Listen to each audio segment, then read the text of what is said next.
From the Alvin and Rosalie Sarachek studio, PBS Kansas presents Kansas Week. Kansas voters reject the idea of turning over some of the governor's authority to the legislature. We'll have reaction. Also, more and more states easing marijuana restrictions. Some say 2023 will be the year that Kansas approves medicinal marijuana. And the cost of your Thanksgiving dinner may be enough to give you heartburn. We'll discuss how sky-high inflation is nothing to be thankful for this holiday season. We'll discuss those stories and more right now on Kansas Week.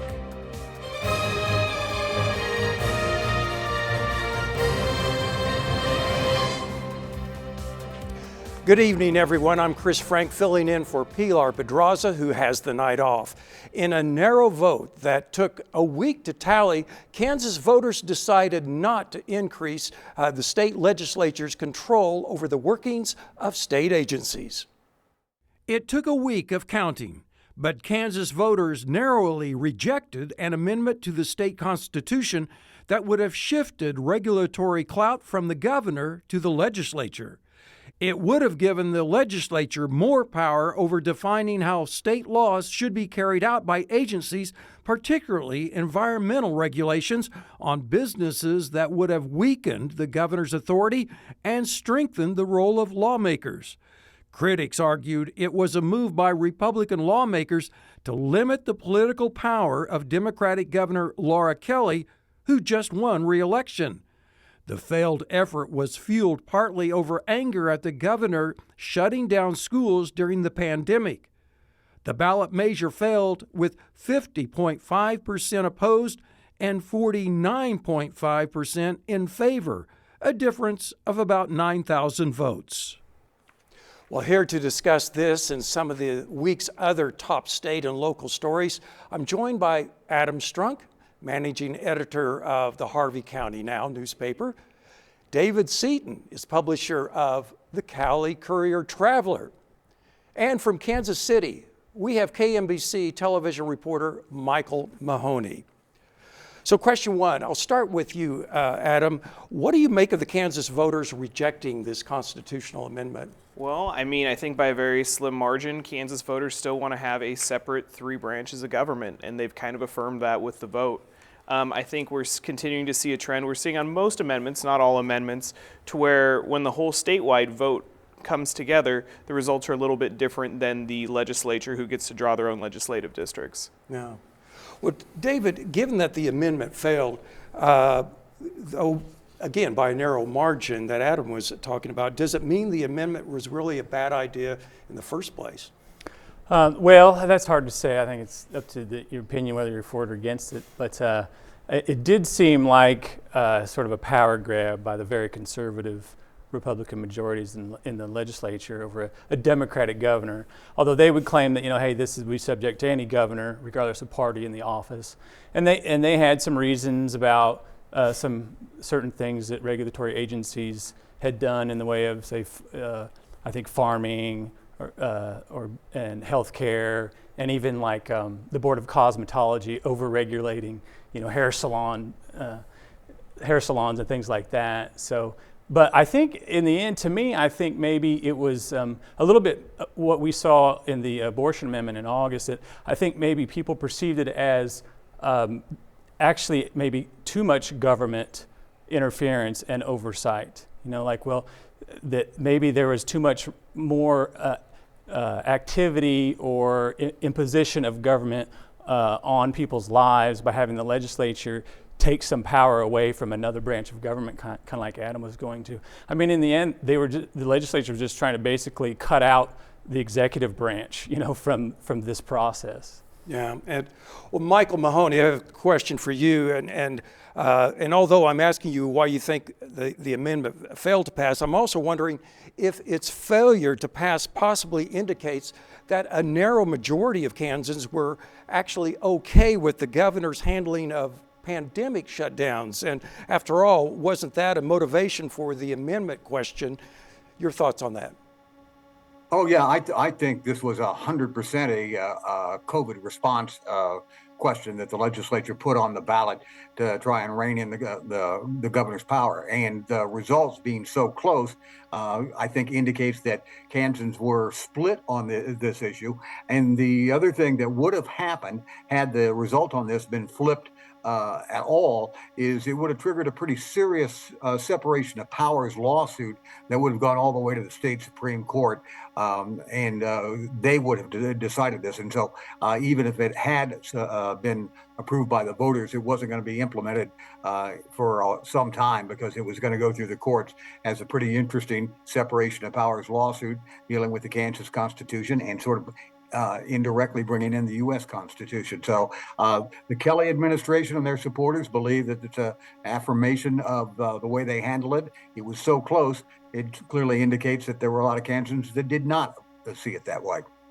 Well, obviously, and you know, we had such debate during that time and really a lot of rancor about that. But the fallout of this, will it embolden Governor Kelly and maybe future governors to perhaps bypass the legislature by taking more executive actions, do you think?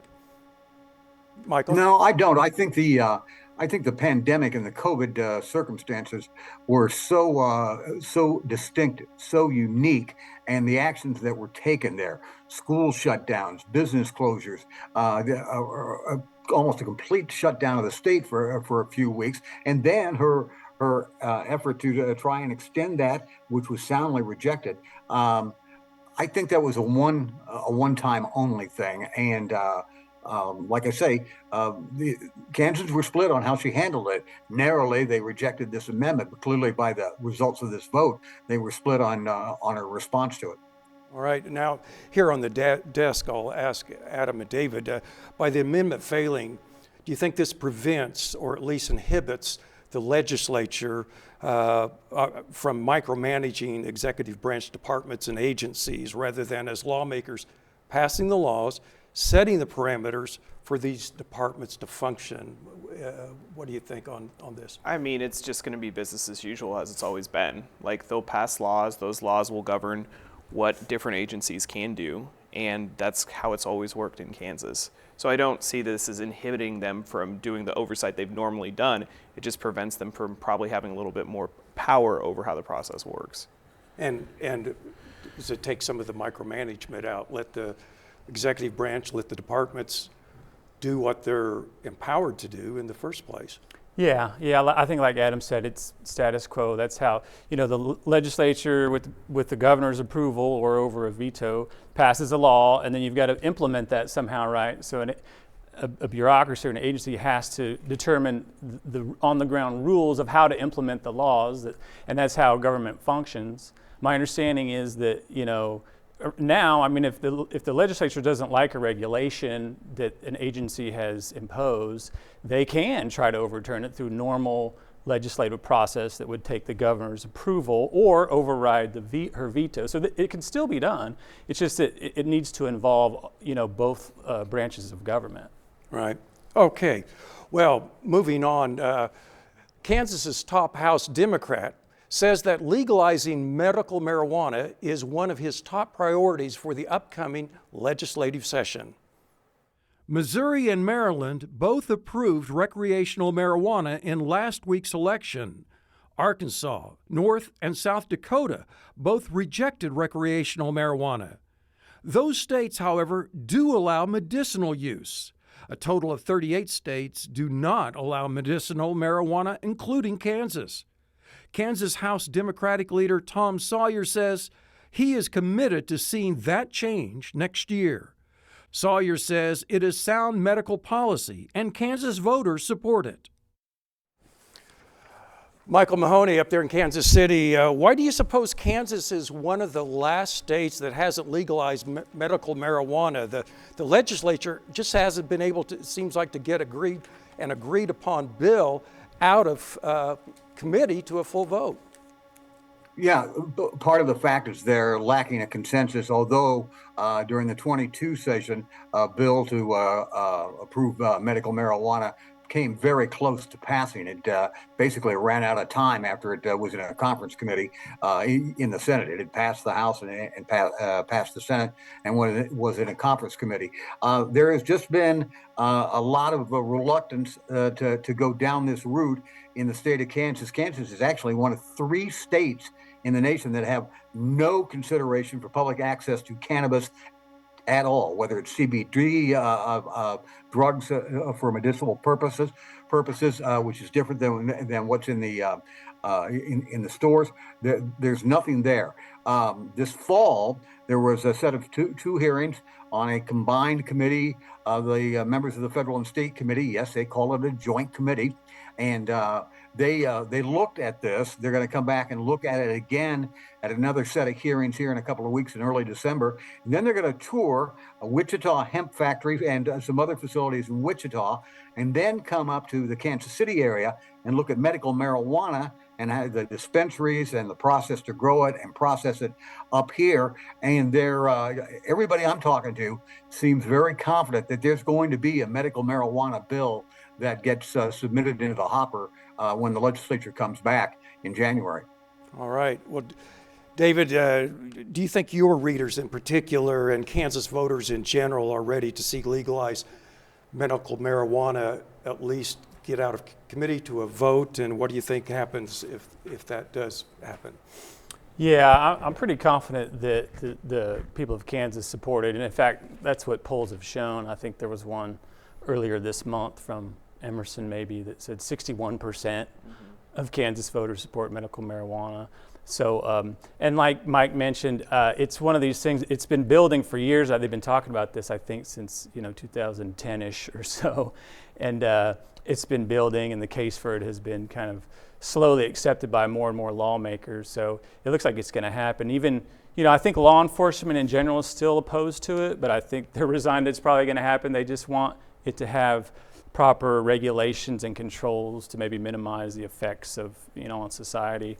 So, in our county, we're fairly conservative, small, county, but and we haven't done any polling. But my guess is it would probably be approved. It's sort of one of these things, kind of like back to the abortion amendment. People want the freedom to choose these things, and Right. And I think everywhere else in the country they see it happening, and the sky hasn't fallen, so it's time here. That's what is my perception on the way things are in Kansas, where just we wait and see what other states do, and then maybe we move a little bit slower. But Adam, does Kansas suffer by not allowing medical marijuana, and what's your prediction on this for the upcoming session? Well, I know maybe if Kansas doesn't suffer, I know there's a lot of people in the hospital that do. That is a fairly common medical treatment throughout the United States. It's really helpful in treating cancer patients who are suffering severe nausea. It's helpful for a lot of things. Kansas is one of what he had said, one of 3 states that has no kind of provision for that. And I think a lot of Kansas voters think, look, if I'm going to get sick, if my mom's going to be in the hospital, maybe we should have the access to that kind of medication. And that's not even the recreational side, which I think polling shows now a majority of Kansas favor. Right. And it's so different in other states. I've gone to well, other it's states, bizarre. and It's I have surreal, relatives right? in other states that tell me, hey, I can legally grow a certain number of plants. Yeah. Drive across the border in Mexico, for Oklahoma, just where we're very close to the border, and all of a sudden there's medical marijuana places all over. And that's an even more conservative state than Kansas politically. Right. Well, marijuana also in the news in other ways. Marijuana is believed to have been involved in the tragic accident that killed 2 people changing a tire along a North Wichita interchange. 26-year-old Travis Mock is charged with 2 counts of involuntary manslaughter while under the influence of drugs or alcohol. 20-year-old Christian Evans of Elk City and 18-year-old Emily Stein of Wichita are the victims. The Highway Patrol says Mock's pickup ran off the road and hit the couple as they changed a tire at the I-135 K96 interchange. The Highway Patrol says the vehicle with the flat tire was well off the highway and in the grass when it was struck. The Highway Patrol urges Kansans to call the patrol for roadside assistance. Well, a question here for Adam. Police say Travis Monk was under the influence and in possession of marijuana. Now, is this kind of tragedy, could it be raised as a reason not to loosen Kansas marijuana laws? I think before we get into that, I think we ought to understand that these two people were someone's family members, and that is a tragedy to that family. But talking about the issue on how it would get used politically, absolutely, I think that can be used as a reason. But what won't get brought up, or what would be interesting to hear along with it, is kind of some of the statistics. You're talking about Kansas being a wait-and-see state. Some of the statistics in other states on what does this look like after they have legalized marijuana? What do their traffic statistics look like? And right now it's kind of a mixed bag. I was kind of interested in this when I saw this subject come up, and I tried to find, was what states were seeing more fatalities and less. And I mean, Colorado and Oregon have both seen more fatalities since legalizing recreational marijuana, but Washington State and Nevada have seen less. So there's not really great definitive data on there, but I could see this being a subject. Yeah. Well, and when it comes to political things like this, those are things that come up. And David, you know how people think. So if there's another legal intoxicant out there for people to use, are we just asking for more accidents to happen because of it? Well, that's a genuine risk, I suppose. But like Adam, I got interested in this question. I started Googling and trying to find some research because there are, case studies. And I think it was the Cato Institute did a big research survey into all this. And they're pro, a libertarian think tank. And their conclusion was that, it's a mixed bag. You really can't draw big conclusions of whether it made traffic safety worse or violent crime worse. There are some states maybe it did, some states that maybe it didn't. And the people on the other side who say, well, it might reduce crime because we're not prosecuting as many people for marijuana or things like that. Or people using marijuana instead of drinking a bunch of alcohol and getting on the road. Because still, statistics are showing 30% of the people who caught or fatal accidents usually have alcohol as a contributing factor. Yeah. So it's hard to tell. So it's hard to tell. But I mean, when I think about this, I think, alcohol has been legal forever. It's probably the most abused drug in the country, right? But we regulate it. We understand that that's part of, how we live our lives. And marijuana, which probably doesn't even have as bad effects as somebody, who's intoxicated behind the wheel and in other places, is still a class 1 drug that the federal government doesn't recognize as you can even research it. So the states are really probably leading on that front. Right. Well, Michael, I want to hear you weigh in on this because also you have to cover things not only in Kansas but in Missouri up there. So what is the impact of looser marijuana laws in Missouri, and what can Kansas then expect if it legalizes medical marijuana? Same thing up here. It has been a mixed bag, and it's been medical marijuana here in Missouri now for roughly 2 years. One of the things I wanted to point out is late last week, I talked with the chairman of the legislature's medical marijuana committee, Rob Olson from Olathe up here in the Kansas City area, and he said that when they come back and do this next round of hearings, he said that law enforcement in Kansas had, in his words here, about 100 questions about how they deal with enforcement of medical marijuana. Obviously, impairment behind the wheel would be one of them. He said another one is this big conflict that we just referred to a moment ago about the fact that at the federal level, marijuana still remains a Schedule I narcotic.